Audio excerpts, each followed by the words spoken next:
So good afternoon. It's a pleasure to be spending some time with a dear colleague and friend, Delicia Han from Consumer Reports, and I'm going to let her introduce herself in a moment. I'm Melissa Coity. I'm the founder and CEO of FinReg Lab. We're a DC-based nonprofit research organization evaluating technology and data in financial services and the public policy and market practices implications of those use cases. And today we're going to be talking about a really critical topic that's on lots of minds, and that is artificial intelligence. I think generally people recognize artificial intelligence is increasingly being used, including in the financial services sector, both by consumer banks and financial technology companies in order to help make informed decisions affecting millions of consumers and small businesses. The technology allows companies to increase efficiency and save money in their operations. But how is the use of AI and machine learning helping or hurting traditionally underserved individuals, members of individuals seeking credit populations? And importantly, are these technologies treating people fairly? So today we're going to talk about the current realities and the potential of AI to both mitigate and even exacerbate bias, but also the potential for benefits, including inclusion benefits. So before we jump into the conversation, Delicia, it's so good to see you, and I'd love to give you a minute to introduce yourself, and we'll jump in. Sure. Thanks, Melissa. And good afternoon, morning, everyone, depending on where you are. I'm Delicia Han, and I'm so happy to be here with you. I am at Consumer Reports as the Director of Financial Fairness, and Consumer Reports is an organization in the U.S. in particular that has worked to improve products in the marketplace and really put consumers front and center of those products. So we have worked to advocate for improved standards for product development, largely through engaging with these products, testing them, evaluating them, and then reporting out on what we found. And so we are continuing to engage, but in new spaces, in particular in the digital marketplace of various products and services that are digitally native and consumers learn about and leverage for various ways. We recognize the convenience and access provided by these products, and yet we are working in an environment where there's not enough clear standards and guidance, and so want to ensure that these products keeps consumers safe and also drive towards reliably positive outcomes for consumers. Our own research this last year has found that generative AI, but AI in general is poised to be one of the most disruptive technologies, maybe stating the obvious, but we're seeing consumers being really comfortable with their use of AI since the launch of ChatGPT, which uses primarily generative AI, for example. By the middle of this year, 31% of US adults reported regularly using ChatGPT, for example, to just find information. 62% of those users we're using it to explain something or to solve a problem. And so we tend to take the approach that these new technologies are in the marketplace, so we ought to study them, see what the impacts are, but then can we use them responsibly? Can we actually shift towards an outcomes focus to see what positive benefit can be yielded? So that's our approach. Fantastic. Great. Well, I'm really glad we're having this conversation together. Maybe it would be helpful just to sort of calibrate on what do we mean and what are we talking about? And I'll sort of start that conversation, and in particular talk about some of what we have looked at with respect to AI and financial services. But then I'd love, feel free to add on, especially around generative AI and large language models. One, I think it is just worth calibrating and saying, the financial services sector has been using more automated techniques for decades. But when we talk about AI, it's a really sort of broad sweeping term that I think was coined back in the 1950s, 1956, to refer to machines in many ways were functioning like human brains. And we do know some of the model techniques are really designed to replicate the way that the brain works. One sort of neural net insight informing another, or touching another. When we have looked at AI, what we really wanted to do was to hone in and look at what are both banks and non-banks doing in terms of using AI, or what we found, machine learning, in the context of a really highly sensitive use case. And that's obviously credit decisioning is a big one, both because it's got real risk in terms of big decisions at scale are being made with more complex models.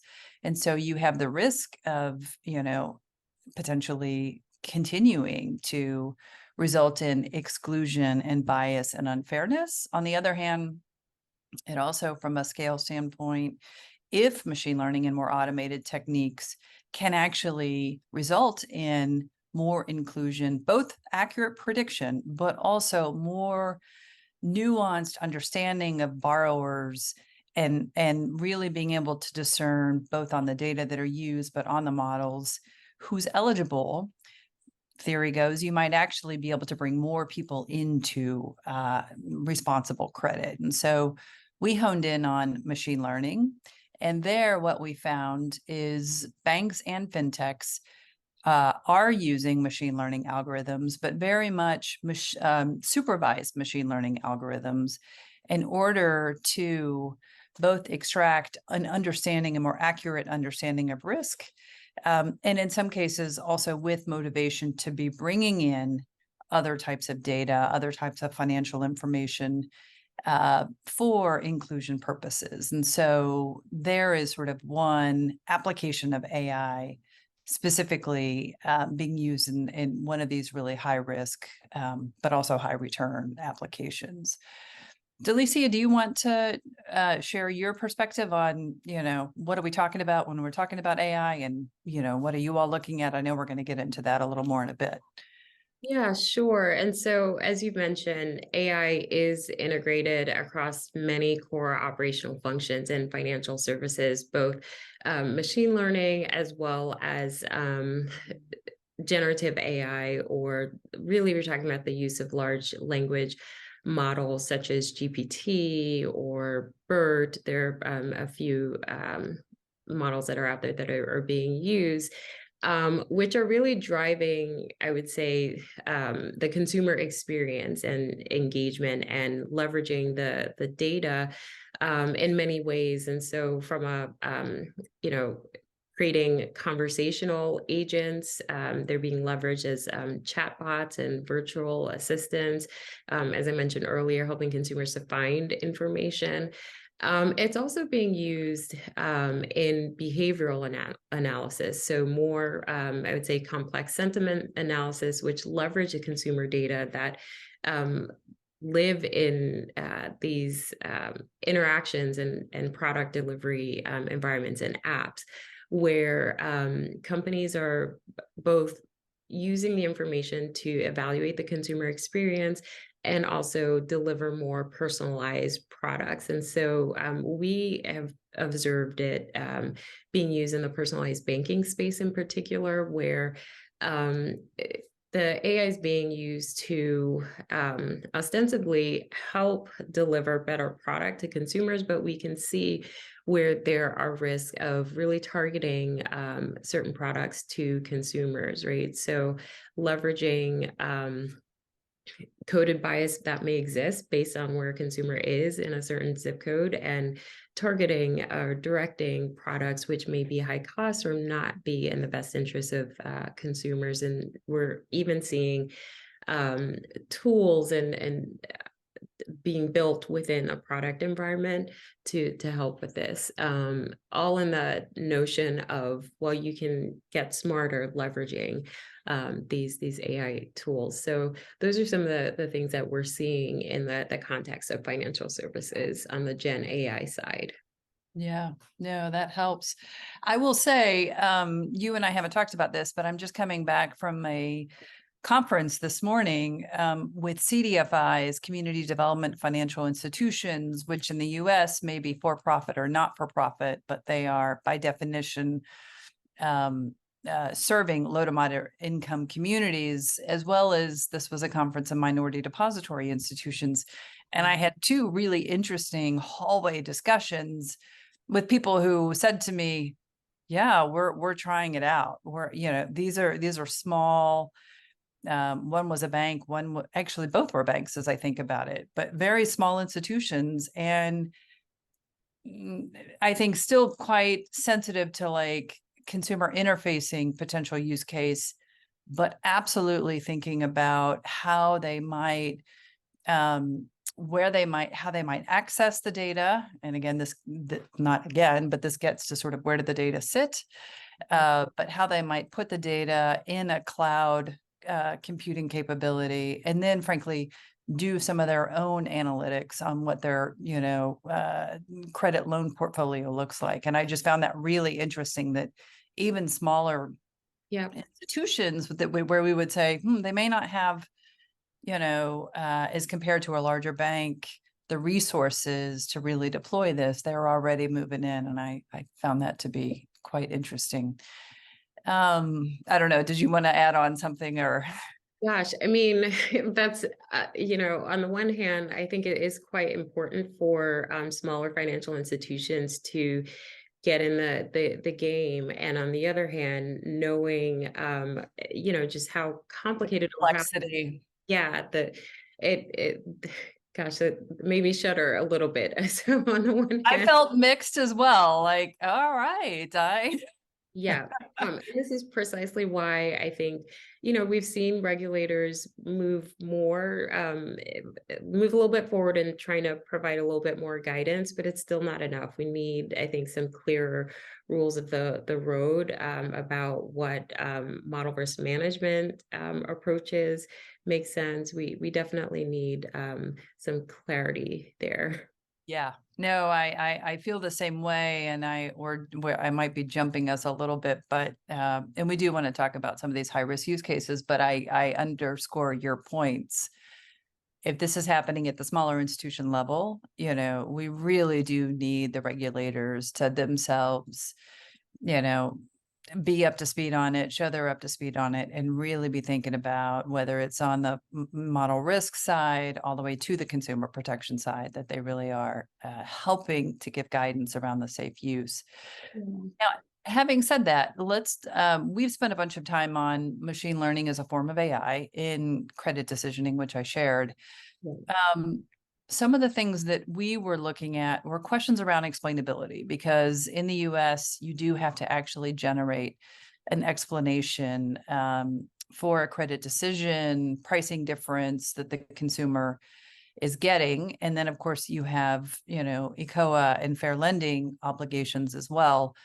Maybe I'll just sort of quickly highlight some of the findings from our research. One, on the explainability side, we wanted to assess the extent to which techniques for generating an understanding of how a more complex black box model finds its outcomes, how well do those techniques work? Mhm. And the really high level punchline, you can get lots of the gory details in our big reports, is we did find that some of these post hoc tools uh, combined with fairly sophisticated human understanding of the data that were being deployed in training the models, to even the model selection, XGBoost, what form, neural net, what form, constraints around the model choice, all the way to which explainability tool a lender would use.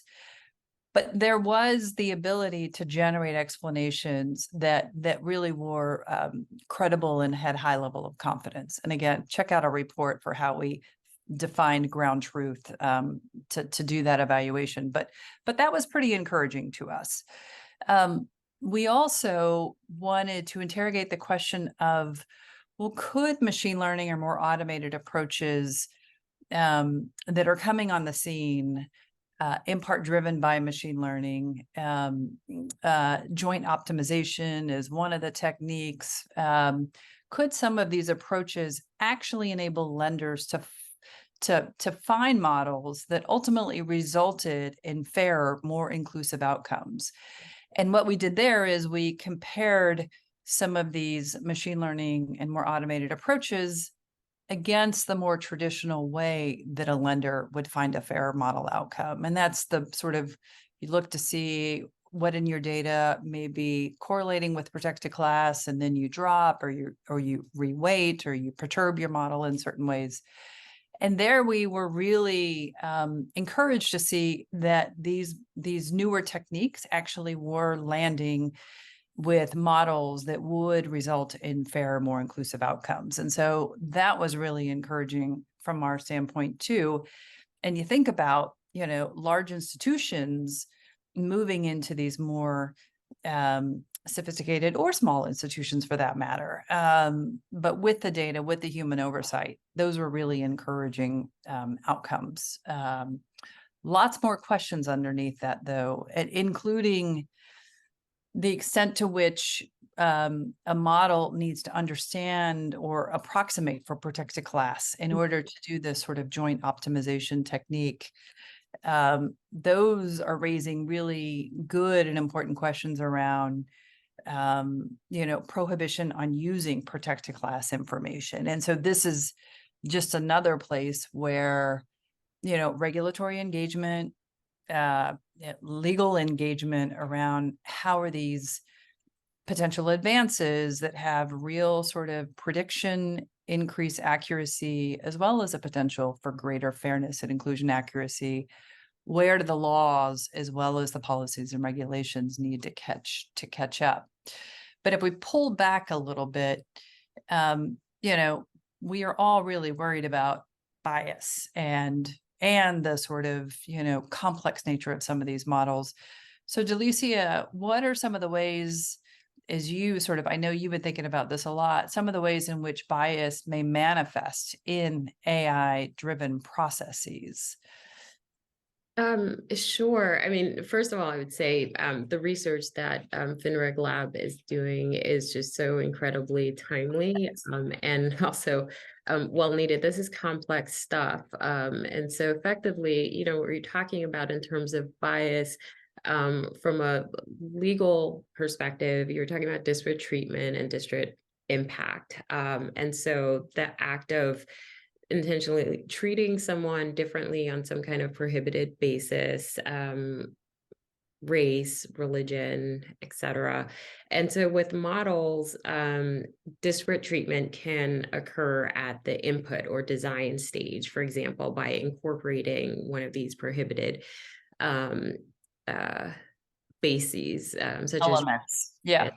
and sex, or a proxy, such as a zip code, for example, as a factor in a model. And then unlike disparate treatment, disparate impact doesn't really require the intent to discriminate. And so you see this show up in a number of ways. I would say the primary theme is it's all about the data, right? So you have historical data that AI models and systems are trained with that are likely to replicate historical biases, right? And so concrete example in ways in which AI can perpetuate these bias in credit decisions in particular is looking at the communities where that have been failed by the financial mainstream, right? That have typically, even without AI, they live in credit deserts. And so you're pushed into higher cost lending situations, be living with payday lenders or title lenders or pawn shops as really your primary sources. And so this has a negative impact on your overall credit profile to start with, right? And so if you either have a profile that's negatively impacted, or frankly, that credit data is missing, because even if you've made payments on time, the payday lender is not likely reporting to the credit bureau, this impacts the underlying data, so the inputs that are used. And so you can get kind of caught up in these bias feedback loops where one negative input creates further negative inputs and Absolutely. others Yep. remain stuck. So I would say that is one of the predominant issues that are of concern, is then how do you actually plug out of that feedback loop? Because there's added complexity. Let's say that person goes to seek a loan from a more traditional lender, it may still be subprime, right? So it'll still have an impact on overall cost to the consumer. We hear a lot about algorithmic bias, right? So bias in the actual code. And I think some of this can point to the disparate impact type situations that we see where perhaps the algorithms are structured or designed in such a way to either favor certain outcomes, or because you're using proxy data, so unintentional, right? But then if you're pulling from zip codes that are correlated with specific race or ethnicity, it's going to result in bias outcomes. And so you see this a lot in the housing space in particular, from tenant screening algorithms to other situations. And then last, I think we don't often hear a lot about it, but which is who's developing who is actually training the algorithms, who are the people in the institution. More than just representation, research has shown that it's very important that you have people with diverse backgrounds and experiences that are actually informing the design. So that's really important. People of color are often able to spot discrimination just like that, and so it's important that we can address that in terms of who's actually who are the coders, who are the developers that are working to design AI systems. Yeah. So and I know we're covering a lot of issues here, but just maybe going deeper, you talked a little bit about how your work, Melissa, at FinReg Lab addresses issues such as explainability and the importance of the data, as I just mentioned. What are some of the other issues implicated for addressing bias, and are you finding, it seems like your research is heading this way, that there are ways to actually mitigate bias? Yeah. Well, and I am appreciating too. I've sort of let that cat out of the bag in my earlier comments, but that's absolutely right. It from the research, both on the explainability side and finding fairer models, so much of this is dependent upon having sophisticated oversight and management and understanding of the data that you're putting into the models and you're training the models on, all the way to the choice of the techniques for generating explanations, to how you're then trying to approach managing for disparities that your models might create. I mean, you have to understand and look at human overlay to understand, are there disparities? Now, you probably can train models to look for the disparities, and some of the sort of competing model efforts to find fairer models can help you get there, but it still does require a level of human oversight that we have found to be really important. I will say this, we are soon to be publicly announcing the next phase of our research, where we really want to hone in on the inclusion questions and understand, frankly, the difference in terms of inclusion outcomes that may be generated by making sure that you have more representative data. And so going back and looking at the cash flow data, and how much of the inclusion benefits may come from the more sophisticated model. And so what we're going to be doing is basically horse racing a logit regression, a more traditional way of building models, against an XGBoost. And then we're going to have traditional bureau data, which we both alluded to is limited in terms of its coverage of underserved communities and populations, with especially high minority populations underrepresented.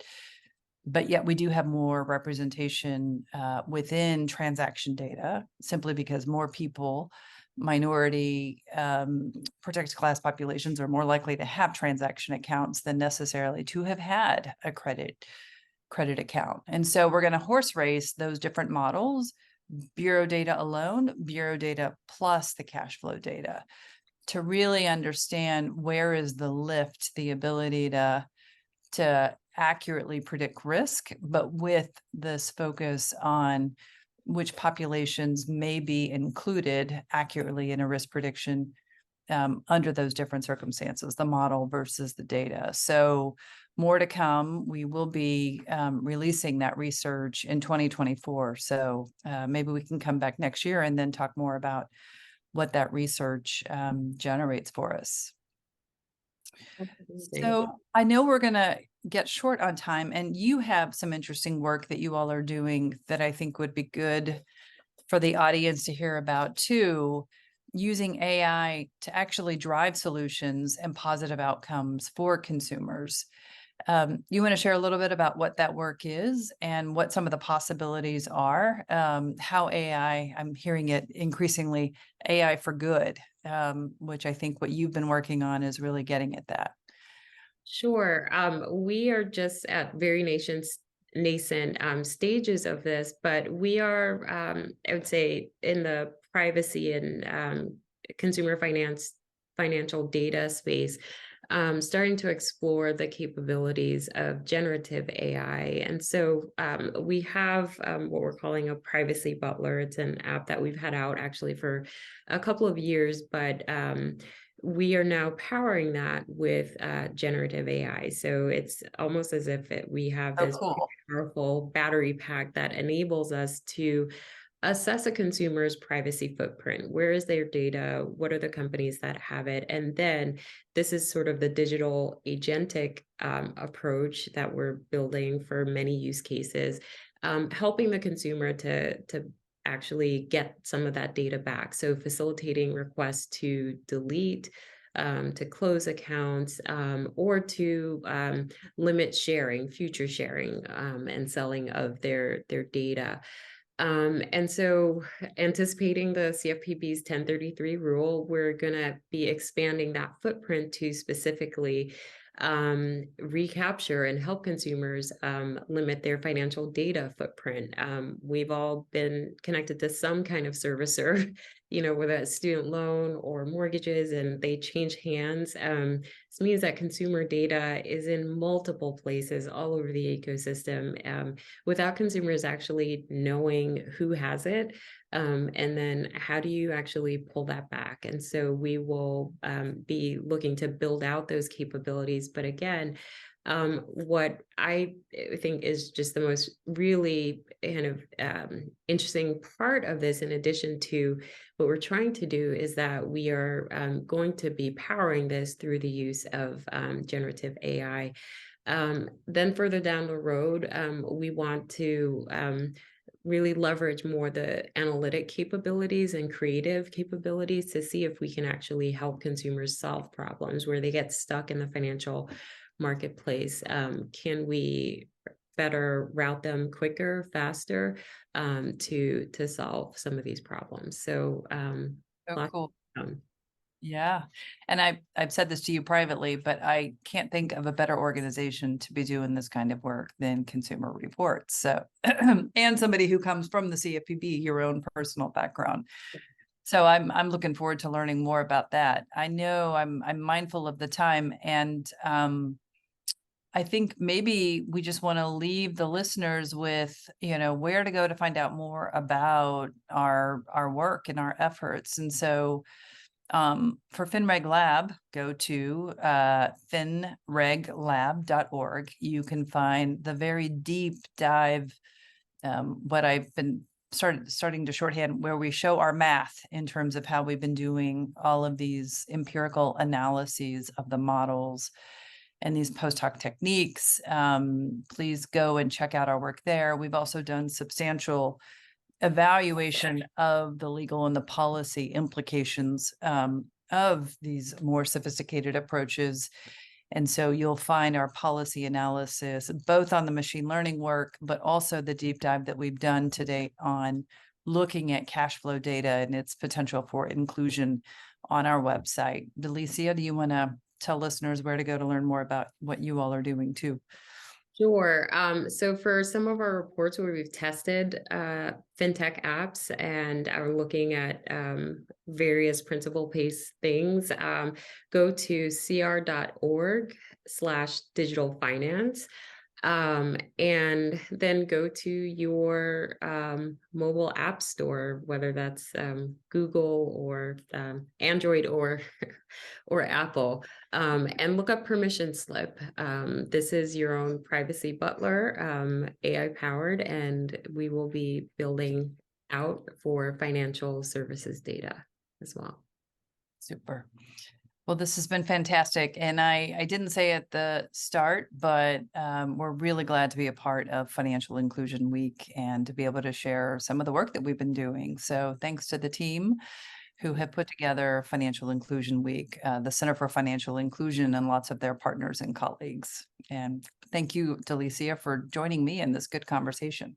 Thanks for having me. Appreciate being here as well as part of Financial Inclusion Week.